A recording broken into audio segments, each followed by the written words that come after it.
Pode um cristão ser de esquerda? Antes de mais nada, eu gostaria de deixar bem claro qual é o objetivo do programa de hoje. É convidar a todos os cristãos, independente de denominação, a pensar, a refletir. Atenção, vou repetir, o objetivo do programa não é defender a direita, muito menos o presidente Bolsonaro. Cada um tem sua opinião sobre seus governantes e deve ser respeitado. O assunto hoje está fora desse lado de direita ou do presidente. Vamos enfatizar aqui, o objetivo é refletir se estas duas coisas podem andar juntas. O verdadeiro cristão, verdadeiro cristianismo e a ideologia de esquerda.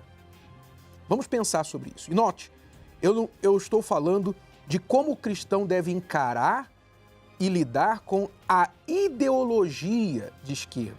Eu não estou sugerindo uma separação entre cristãos e pessoas de esquerda. Nós não estamos aqui para confrontar quem é de esquerda, para criticar quem é de esquerda. Nós estamos falando da ideologia e não das pessoas.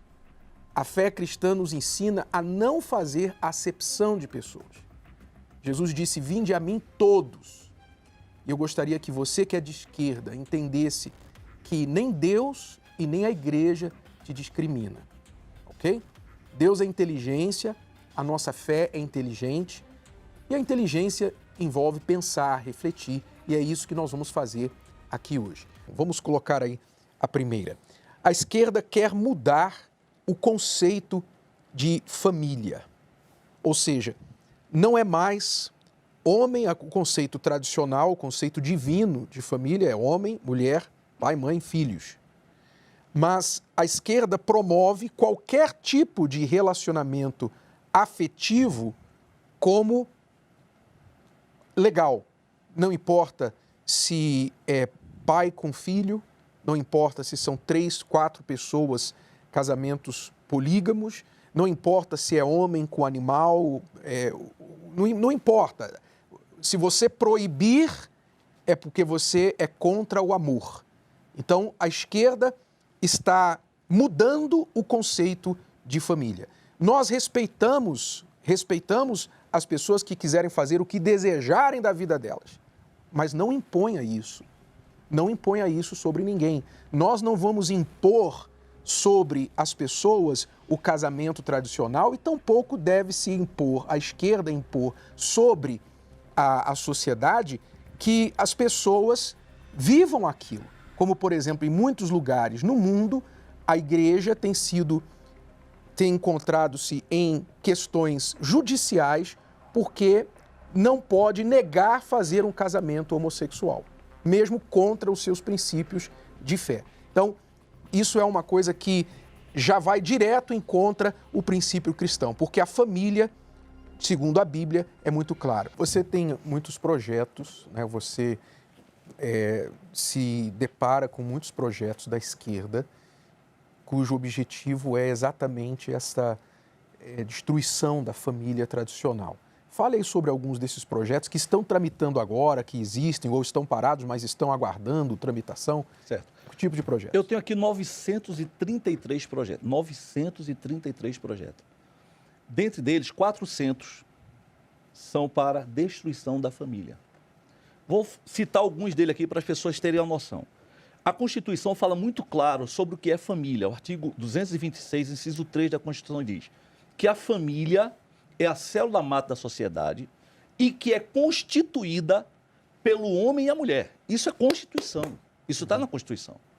Então, aí torna a dizer, por causa de alguém que foi eleito, colocou um projeto dizendo que o entendimento é que a família pode ser constituída por várias pessoas, inclusive do mesmo sexo. Mas a Constituição deixa bem claro que é homem e mulher. Eu entendo família com homem e mulher e sua prole. Só quem faz menino é homem e mulher, simples assim.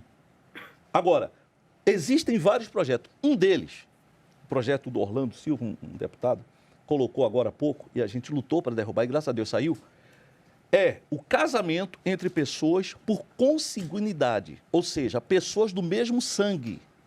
Olha que irmãos. Coisa... Irmãos, filho e pai.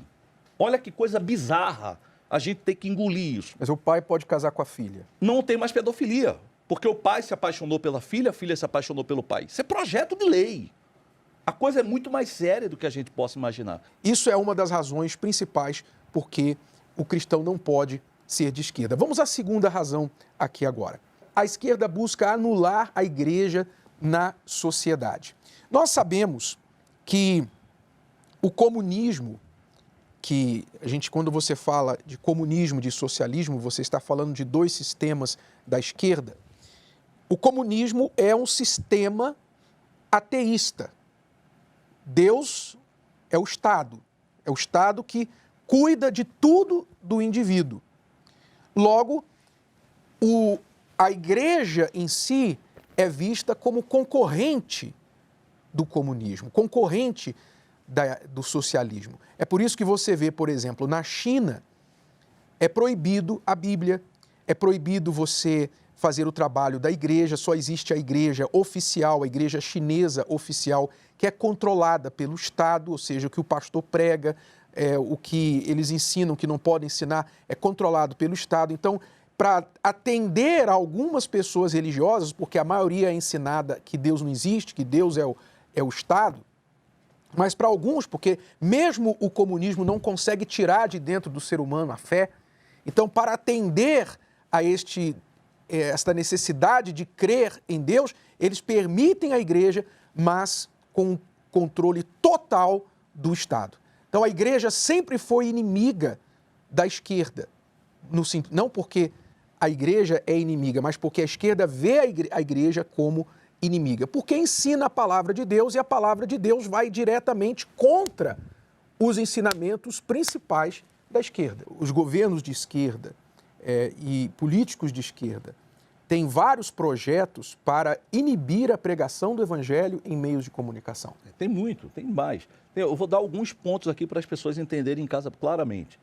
Existem projetos de lei, isso estão tramitando, outros já estão arquivados, que, por exemplo, eles querem proibir a pregação do evangelho em presídios, em escolas. Isso já tem. Não, nós vivemos no país laico. Ok, então não se pode pregar o evangelho. Outra coisa que eles estão fazendo muito séria, eles querem fazer com que os cristãos, eles paguem tributo sobre dízimos e ofertas, algo que é espontâneo.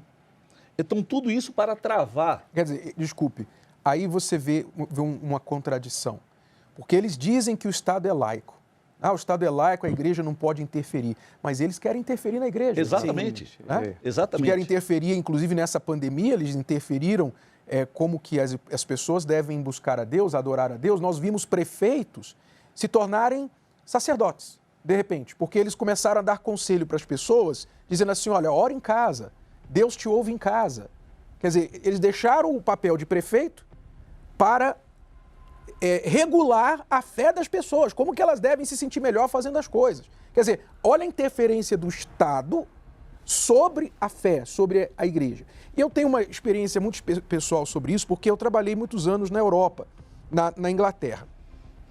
E lá, o nosso trabalho de pregação do Evangelho era extremamente difícil. Extremamente difícil. Por que era extremamente difícil? Como você falou há pouco, o legado dos projetos de lei, as leis aprovadas pelas pessoas da esquerda, onde nós não podíamos pregar o Evangelho na televisão, no rádio, não podíamos anunciar em jornais, eu não podia chamar as pessoas, por exemplo, oferecer uma oração para a pessoa que estava com depressão, eu não podia fazer isso, porque é como se eu estivesse aproveitando do sofrimento da pessoa. Então, o evangelho que sempre foi, Jesus que falou que veio para os sofridos, para os doentes, não pode ser pregado, não pode ser divulgado nos meios de comunicação. Isso na Inglaterra. Na Inglaterra, um país tradicionalmente cristão. Mas com a ascensão da esquerda, então entraram-se leis que proibiram o evangelho. Coíbem a divulgação do evangelho. A igreja lá, para abrir um local de adoração, de culto, é um suor, é mais fácil você tirar dente sem anestesia do que abrir uma igreja. Porque existem tantas complicações, tantas dificuldades. Mas não há dificuldade para você ver prédios de igrejas antigas se transformando em bares, se transformando em boates. Não há dificuldade para isso. Nós entendemos o seguinte, as leis se baseiam nos 10 mandamentos. E são para todos, né? Nos 10 mandamentos. Não tem como dissociar a política da religião. Não tem. Em todos os lugares acontece isso. A política começou exatamente por isso. O mundo estava uma bagunça violenta. Nós tínhamos Moisés. Deus criou os 10 mandamentos, colocou na mão de Moisés. Ele não pegou os 10 mandamentos e colocou na mão de Faraó, que era o rei da época. Ele colocou na mão do servo dele, de alguém que tinha aquela direção. Se você valoriza os princípios cristãos, não presuma que os seus direitos sempre vão existir, porque já há países no mundo em que estas liberdades já foram podadas e, uma vez tiradas, é praticamente impossível voltar atrás. Você tem que se atentar para isso. Eu vou falar da terceira razão. A esquerda prospera dividindo as pessoas. Quer dizer, como você, Ingrid, falou, aquele discurso de igualdade, né? Todo mundo é igual, direitos iguais, mas, na verdade, para a esquerda prosperar, ela precisa fomentar a divisão entre as pessoas, a guerra entre as classes, né? A gente tem ali as fobias, tem a homofobia, né? Tem a xenofobia, tem os ismos, né? Tem o capitalismo, o socialismo, tem o racismo, tem os pobres contra os ricos, etc, etc. Então, eles precisam colocar as pessoas em grupos divididos e opostos e se apresentarem como soluções para estes conflitos. Funciona bem dessa forma. A esquerda ela adota para si aqueles que aparentemente são os mais desprezados. Vamos dizer, por parte dos mais de 10 anos que eu vivi no movimento sindical, tinha-se como os trabalhadores, a representação dos trabalhadores, você fazer a luta em defesa desse grupo, né, dessa classe. Nesse caso, são os trabalhadores contra os patrões. Contra os patrões, porque você tinha a visão de que os patrões só tinham aquela condição lá por conta do suor e do sangue do trabalhador. Então, fazia-se movimentações, mobilizações, inclusive nem se preocupando se aquele empregador fosse a falência, mas que deveria fazer a luta para conseguir algo ou chegar a ponto, se você fazer uma mobilização, exigir algo que... vou dar um exemplo aqui, vamos falar de salário. Hoje, você tem as negociações anuais, né, que são os reajustes salariais, você fazer uma discussão de paralisação, querer impor isso para o empregador que você tem que dar um aumento de 50% para aquele trabalhador. E defende assiduamente aquilo ali, que aquilo tem que acontecer, porque se ele está andando de carro importado é porque o trabalhador é que deixou o couro dele lá na ponta da máquina. Só que quando você para analisar a situação, pera lá, isso é dar o tiro no pé, né? Você vai matar a galinha dos ovos, né? Só que essa visão você acaba não tendo e não deixa transparecer isso. É objetivo, às vezes cria-se uma guerra entre a classe, né? O empregador e o empregado. E você está na linha de frente, você parece um touro brabo querendo arrebentar tudo para que chegar naquele objetivo, sem pensar nas consequências. Se quebrar, quebrou. Então, aí você vê quem é que surge no meio dessa guerra? Os sindicatos. Sim. Os sindicatos que se apresentam como os salvadores. Salvador da pátria. Exatamente. Então, essa estratégia da esquerda, ela tem que dividir, né, para prosperar, é porque ela tem que colocar os grupos contra um ao outro e se apresentar como a solução para essa divisão. Você falou do feminismo, que você passou a odiar homens, quer dizer, mais uma divisão criada para poder prosperar em cima dessa divisão. E isso é o que acontece também com muitas mulheres. O que acontece? Eu sempre admirei muito os homens. A forma como eles pensam. É muito diferente o mundo, às vezes, a forma de pensar masculina da feminina. É muito diferente. E eu sempre me espelhei naquela forma mais racional. Eu sempre preferi o racional do que a emoção. E quando eu comecei a me envolver mais, eu fiquei tão deslumbrada com tanta injustiça que foi uma pauta que eu falei, poxa, eu posso fazer uma diferença aqui. Eu estudei, eu tenho um pouco de inteligência, eu tenho um pouco de, vamos dizer, alguma sabedoria. E eu falei assim, poxa, eu posso abrir a mente das pessoas. Só que eu sempre fui muito covarde, bispo. Eu nunca fui como ele, que ia para as manifestações e lutava na linha de frente. Uhum. Eu ia falando por detrás, principalmente milícia virtual. Ia jogando as ideias. Uhum. E eu ia deixando isso amadurecer aos poucos, porque faz sentido. É um discurso que faz muito sentido. É uma mentira muito bonita.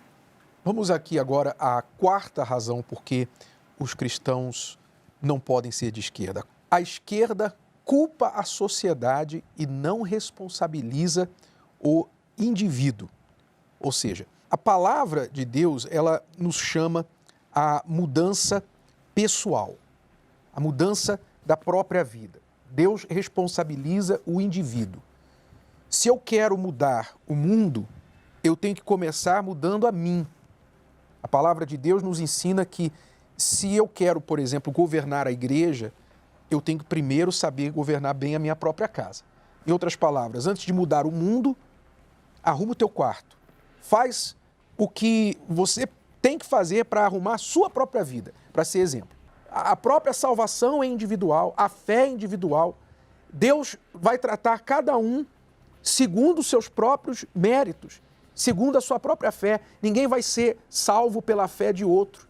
Você precisa manifestar a sua própria fé e assim é a palavra de Deus, que nos dá a visão de responsabilidade pessoal e não responsabilidade social. É claro que como bom cristão você é um bom cidadão, mas você não pode ser responsável de todo mundo. Você não pode ser responsável pelo que acontece na vida das outras pessoas. E é querer que uma pessoa colha aquilo que ela não plantou. O outro planta e eu vou poder colher o que ele plantou. Ou seja, por exemplo, a gente vê pessoas que... No Brasil a gente vê muito disso. Às vezes o cidadão é cheio de saúde, mas ele está ali na rua e ele não quer trabalhar, ele não quer fazer nada. Então, de repente, vem um sistema que diz, não, aquela pessoa está ali, mas a culpa é de todo mundo. Quer dizer, tira essa questão do mérito de cada um, como o senhor falou. O próprio Senhor Jesus, ele dizia, olha, seja feito conforme a sua fé. O que o senhor falou aí, em relação ao que o Anderson falou, dos empregados, por exemplo, coloca os empregados contra o patrão, se vitimizando, mas ele tem um emprego dele. E aquele patrão, muitas vezes, foi pobre e lutou pra caramba para chegar onde ele chegou. Então, não dá a possibilidade da pessoa reagir. A esquerda faz isso. Mas aí tem a questão do privilégio. Ele foi privilegiado. Pois é. Né? Porque é outro discurso da esquerda. Os privilegiados. Você é rico porque você teve facilidade. No Brasil, 40%, isso é estatística, 40% das pessoas milionárias no Brasil vieram da pobreza. 40% é muita coisa. São heróis, hein? São heróis, sobreviveram aqui no Brasil. A gente percebe que quando a esquerda é oposição, o governo não consegue governar. É o que está acontecendo agora. Né? Isso não é só aqui no Brasil, nos Estados Unidos, nós temos isso em vários países do mundo. É contrário do que acontece normalmente quando a esquerda está no poder. Nós tivemos aqui a esquerda no poder, não sei se foram 16 anos, 14 anos no poder. Nós só vimos movimentações no final, na época do impeachment, no final desse período. Por conta dos escândalos. Por conta dos escândalos, justificadas, né? Justificavelmente. Mas, uma vez que a esquerda é oposição, o governo não consegue operar. Porque eles mobilizam a sua máquina, como sindicatos é uma delas e tudo mais, esses manifestantes, para poder desestabilizar o governo. Quer dizer, não há como o governo fazer nada sem ceder alguma coisa para a esquerda. Bom, vamos aqui andando, nós temos aí agora a quinta razão. A esquerda confunde justiça com igualdade. Justiça com igualdade, que são duas coisas diferentes. Um chavão que você vai ouvir muito na boca da esquerda é justiça social. Justiça social. Ela tem que fazer justiça social ou, como você falou, injustiça social. Há muita injustiça social, etc, etc. Só que a maior injustiça é a igualdade, porque ninguém é igual. Ninguém é igual. Homem não é igual a mulher, mulher não é igual ao homem, o patrão não é igual ao funcionário, nem funcionários são iguais uns aos outros, você tem numa empresa aqueles que desempenham bem, aqueles que não desempenham tão bem. Então, a maior injustiça é você tratar todo mundo igual. Essa é a maior injustiça. A palavra de Deus mostra que nem Deus tratou todo mundo com igualdade. Exatamente, se você ler lá a parábola dos talentos, você vai ver lá que Jesus, ele, nessa parábola, chama 3 servos dele e dá a cada um número de talentos segundo a sua capacidade. Cada um tem uma capacidade diferente. Então, para um ele deu 5, para outro ele deu 2 e para outro ele deu 1. Olha só, Jesus capitalista. Jesus injusto, socialmente injusto. Meritocracia, né? A maior injustiça é a igualdade, você tratar todo mundo igual. É muito simples você entender isso. Você não trata, às vezes, nem seus filhos iguais. Nem os filhos você trata iguais. Tem uma história muito, até engraçada, mas ilustra bem a diferença entre esquerda e direita. Eu vou contar aqui para você. O tio de uma jovem, que os pais eram de esquerda, perguntou para ela assim na presença dos pais: vem cá, se você fosse eleita presidente do nosso país, o que você faria primeiro? Aí a jovem respondeu assim: olha, eu daria comida e casa para todos os moradores de rua. Aí os pais da jovem, ouvindo aquilo, sorriram, abriram um sorriso, cheios de orgulho, falaram para ela assim: ó, bem-vinda à esquerda. Aí o tio falou assim: uau, que ideia ótima. E disse para ela o seguinte: mas você não precisa esperar ser presidente para ajudar os moradores de rua. Faz o seguinte, vamos lá em casa, você corta a grama lá de casa, varre o pátio, a calçada, eu te pago R$100, depois nós vamos lá no mercadinho perto de casa, onde costuma aparecer uns moradores de rua, e você pode dar os R$100 para o primeiro que aparecer. Que tal? Aí a jovem parou assim, pensou. Aí ela disse: mas por que o próprio morador de rua não pode ir na sua casa, fazer o trabalho, cortar a grama, varrer o pátio, a calçada, e você paga os R$100 direto para ele? Aí o tio deu um sorriso e falou: bem-vindo à direita. É exatamente isso. Bom, vamos aqui à 6ª razão porque um cristão não pode ser de esquerda. A esquerda toma de volta a liberdade que Jesus pagou com a vida para nos dar. Ou seja, quando você lê a palavra de Deus, você vê que Deus nos chamou à liberdade. Esse é o tema comum desde o início da Bíblia até o final, desde lá de Gênesis até o arrebatamento da igreja no Apocalipse. Deus está nos livrando, nos libertando de alguma opressão. Foi lá no Egito, quando tirou o povo da escravidão. Ou seja, a liberdade foi um preço altíssimo que o próprio Senhor Jesus pagou pela nossa vida, para que nós não ficássemos escravos nem de governo, nem de religião, nem de pecado, nem de ninguém, nem de homens, nem de ninguém. A liberdade é um preço pago pelo Senhor Jesus. Mas a esquerda, ela toma de volta essa liberdade. E isso a gente vê em várias formas na sociedade, onde o governo de esquerda está no poder, onde o governo é de esquerda, então as pessoas são podadas de suas liberdades. É liberdade no que podem falar. A esquerda quer controlar, por exemplo, o que a gente pode falar. Politicamente né? correto. Politicamente correto. Você pode ser preso, às vezes, pelo que você falou. Exatamente. A liberdade de expressão já não é mais liberdade de expressão. E também tem outro porém. Uhum. Eles trocam as palavras para destituir as palavras, tirar o sentido do que é aquela palavra. Uhum. Se você, anexado a isso, ao politicamente correto, você vai mudando não só a sua maneira de agir, mas eles vão cerceando a liberdade do próprio pensamento.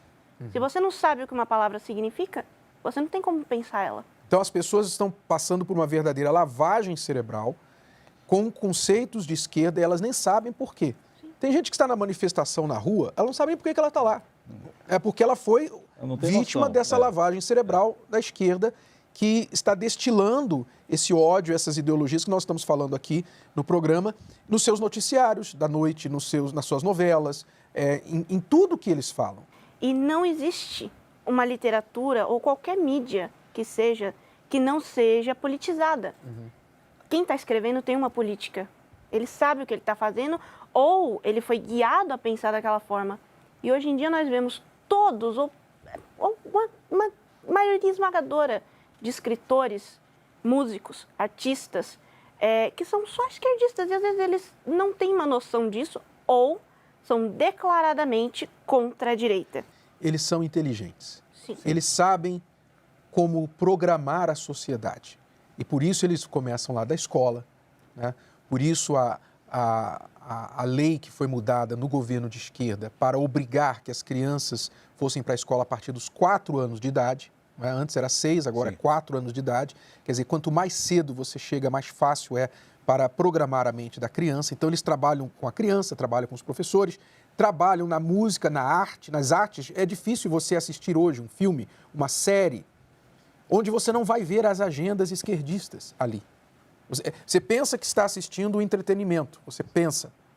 E pode ser um entretenimento para você, mas você não sabe que você está sofrendo uma lavagem cerebral de agendas esquerdistas que às vezes você nem percebe, daqui a pouquinho você está repetindo, você está falando aquilo na sua roda de amigos porque a sua mente foi condicionada àquilo, que é o tal do marxismo cultural que o Altair falou. Então, muitas pessoas não têm ideia, né, do que significa esse controle, esse podar da liberdade que Jesus garantiu para nós através da esquerda. Você vê, um exemplo grande disso também foi na pandemia. A pandemia, o governo tentando liberar, flexibilizar a quarentena, reabrir o comércio, mas a esquerda, a oposição trabalhando, não, mantém fechado, fique em casa, querendo controlar onde você vai, se você pode abrir seu comércio ou não, querendo controlar até o remédio que o teu médico pode receitar para você. Né? Toda a celeuma da cloroquina foi o quê? Se você pesquisar, você vai ver que tem origens na esquerda. Toda a celeuma da cloroquina, começando com a Organização Mundial de Saúde, cujo diretor é membro do Partido Comunista do seu país. Então, trabalhando contra isso, quer dizer, controlando tudo a seu respeito, querendo controlar a tua vida, controlar o teu ir e vir, o teu pensar, o teu falar. Nós tivemos um país, não posso nem falar qual país aqui, mas um país onde o governo é socialista, que a igreja opera, nós tivemos um terreno que a igreja pagou caríssimo, caríssimo. Nós tivemos um terreno confiscado pelo governo. O governo disse, eu quero esse terreno aí, acabou. Não ressarciu a igreja, não deu um centavo para a igreja, simplesmente disse, eu quero esse terreno e vou tomar esse terreno. É assim que as liberdades vão sendo podadas, vão sendo tiradas pela esquerda. Usam isso como liberdade mesmo de sem expressão, falar o muitas nome vezes, do né? país, mas dá para dizer que é de esquerda. Vamos à sétima razão. A esquerda na Bíblia está sempre associada com o mal. Coincidentemente ou não, você encontra que muitas vezes, especialmente o próprio Senhor Jesus, atribuía à esquerda, o lado esquerdo, os que estavam à sua esquerda, ele atribuía a essas pessoas, aquelas que escolheram o mal, praticaram o mal, decidiram seguir o mal. Então, eu não creio que isso é coincidência, mas leva você a refletir. E eu gostaria de deixar uma reflexão para você, uma reflexão final, que cristãos de verdade, eles estão acima de esquerda e direita. Por quê? Porque eles ouvem a palavra de Deus. A palavra de Deus é a diretriz, é o vetor do cristão. É como Deus disse a Josué. Olha só o que diz o texto sagrado. Tão somente ser forte e muito corajoso, para teres o cuidado de fazer conforme toda a lei que o meu servo Moisés te ordenou.